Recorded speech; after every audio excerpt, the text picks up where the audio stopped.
So in this module, you will, of course, be given more examples on the lit cycle. Again, it's more of an interactive one, so it's really nice in the sense, of course, you have to get your brains ready and think. Of course, I will be giving questions displayed on the screen, and of course, there'll be wrong ones too. So it's important to take note of that. Also, I suggest writing it down with a pen or whatever, tablet, whatever you use, because there is quite a lot of letters, as you can see in the first question in front of us. There's A all the way till P. So unless you've got a very good memory to remember your correct answers, I suggest write them down. So I guess if we get straight into it, we of course have the first question. You've probably read it already. It is, of course, what are the correct build-up areas? So of course there is wrong ones. That's important to understand as well. Remember this from last week's modules when it came to the trend line liquidity, your support, your resistance, your breakout liquidity. Essentially, I cover the main ones. Again, it's really important to acknowledge relevant liquidity as well. So I'll give you a few speckles to answer that. Also pause the video if you wish. 3, 2, 1. So essentially, our correct answers are everything but, of course, these ones over here. So that would be E over here is incorrect. And then, of course, we have N over here and then also M. So E, N, and M are your incorrect liquidity areas. Now, the reason being, of course, they don't represent any liquidity. As you can see, here is more so your inducement. There's no liquidity. Your liquidity points are, of course, to the left. Same thing here. It's simply just a singular wick. Again, same thing here. So essentially, they're all just singular wicks. When it comes to your liquidity that's marked, we, of course, have trend line liquidity over here, A and B. C and D being your equal lows. Again, trend line in fractal form. It's really important to just mark up relevant liquidity. You don't need to mark up these little bits over here like this. It's relevant, but on the bigger picture, let's see where that liquidity lies already. Then again, same here, from F to H, we have our trend line forming like such over here. A bit more of a trick one when it's internal liquidity. We, of course, have these lows in both areas. Same thing, trend line, your equal highs, trend line, same thing, trend line. It's pretty easy to understand at this point, I hope. So I hope you've done a lot of revision in that sense to have differentiated the wrong ones, essentially. So with that being said, of course, what that looks like overall, minus those parts, this is what you should be looking at from a main perspective of the day. So next question is, what are the correct inducements? Again, marked in the purple arrows, going up for an inducement high and low for an inducement low. Again, remember the characteristics of these stages. Quick tip, of course, you need to have a build-up first to then have your inducement. So I'll give you a few speckles to answer that one too.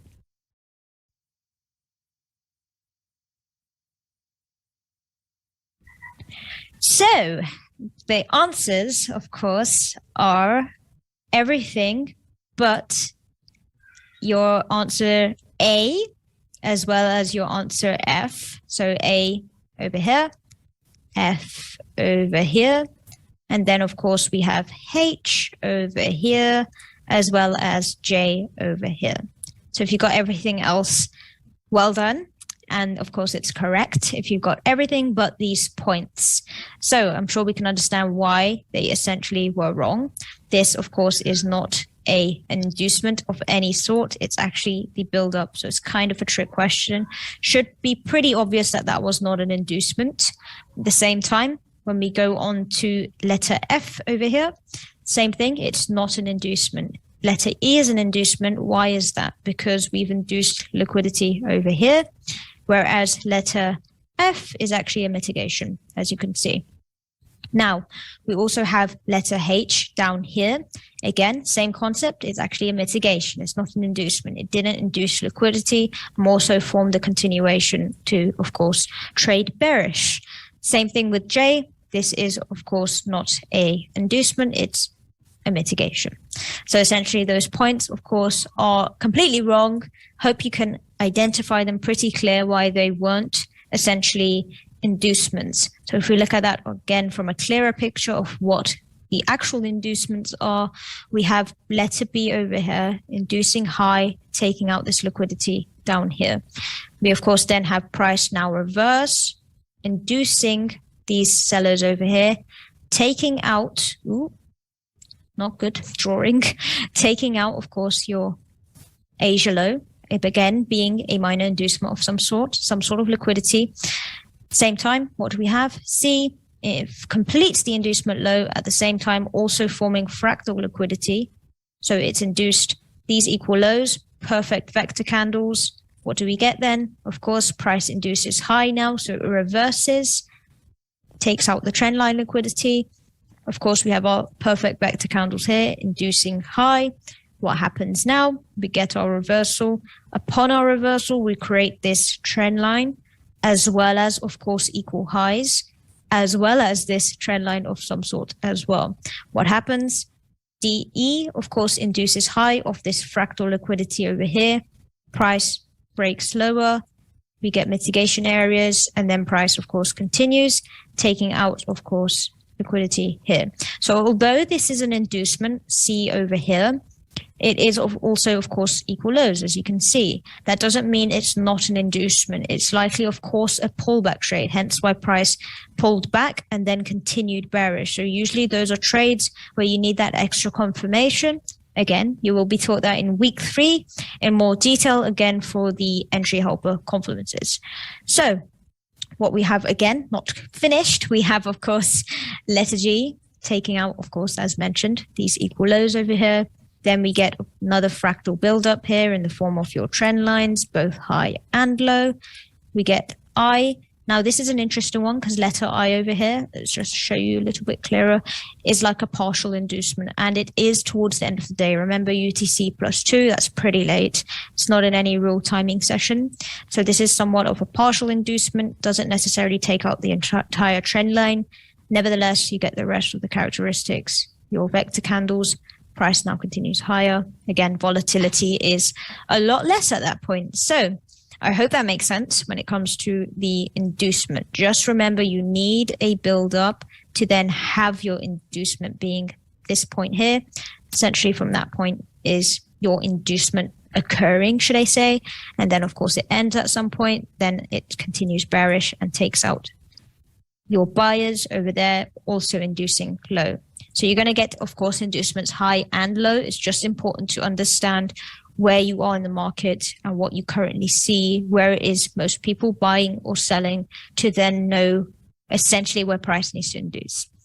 So our next question is, what are the relevant breaks of structure? So this is an important one, and again, important not to get confused. So remember, our relevant breaks of structure occur after the inducement. So that is your tip. I will give you a few speckles to write down your correct answers. Time is up. If you didn't pause, I suggest you pause. So our correct answers, or should I say our incorrect answers, are letter A being over here, as well as letter D being over there. So why are these incorrect? Essentially, this point over here is not necessarily a relevant break of structure. In some strategies, everything here is a break of structure. However, for us, that's not a break of structure. Why is it also not a break of structure? It's in Asia. So we don't really consider anything there a break of structure. If anything, that's an inducement. We get the vector candles blowing straight through that. So that's not, of course, a relevant break of structure. Same with D over here. This point is not relevant in any way. Of course, it being a structure point, you can also say here, here, quite literally everywhere. So important not to get confused. This is just random, of course.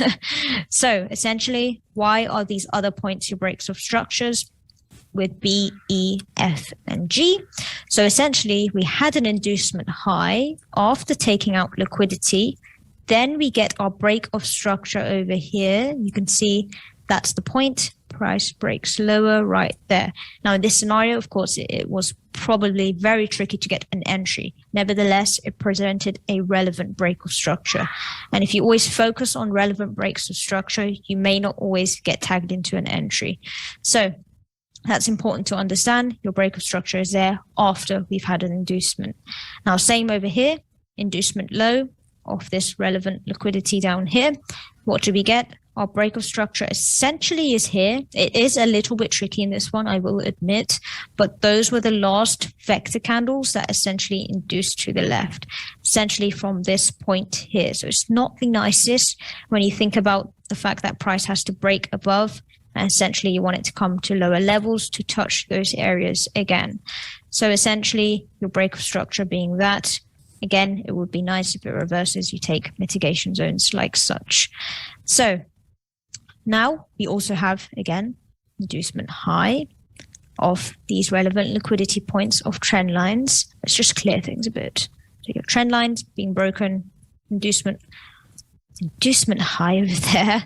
And then what we have, these minor breaks of structures. It's very tricky to see. So you break these structure points over here. Then, of course, we get our push up. So what happens then? Price now, of course, induces liquidity again. So build up, inducement. Then we have a relevant break of structure right here. So taking out that point, price reverses, gives us the mitigation zones, only to then continue, of course. So again, relevant breaks of structures come after the inducement. Don't ever choose it first. We do not use structure first at all. If anything, we don't really use structure that much at all, purely because it doesn't always allow you to get into the trade if you wait for a break of structure. And you can, of course, see that here when it comes to this example, as well as letter B. And of course, these ones are somewhat better, should I say, when it comes to entry points like such. So apologies for my drawings there. That was very messy. Nevertheless, we have, of course, another question. So what are the correct mitigation zones? Now, remember, mitigation zones come after, of course, the build-up, the inducement, relevant break of structure, and then comes your mitigation. Again, keep an eye out for smart money traps or FFSs. That is your little tip before you answer, and I will give you a few speckles.